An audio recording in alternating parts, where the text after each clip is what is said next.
If iMessage or the Messages app is taking too much storage on your iPhone, this quick fix can help you free up space in just a few seconds.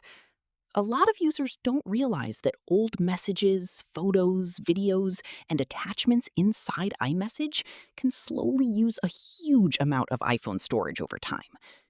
To fix this, open the Settings app, scroll down, and tap on Messages. Inside the Messages settings, scroll down until you see Message History. Tap on Keep Messages. You'll now see three options: Forever, 1 year, and 30 days. If you want to save the most storage space, select 30 days. You can also choose 1 year if you prefer keeping messages longer. After selecting your option, your iPhone will ask if you want to delete messages older than that time period. Tap Delete. Once done, older iMessages and attachments will be removed automatically, freeing up a lot of storage on your iPhone. If this video helped you reduce iMessage storage on iPhone, make sure to like the video and subscribe for more iPhone and iOS troubleshooting tutorials.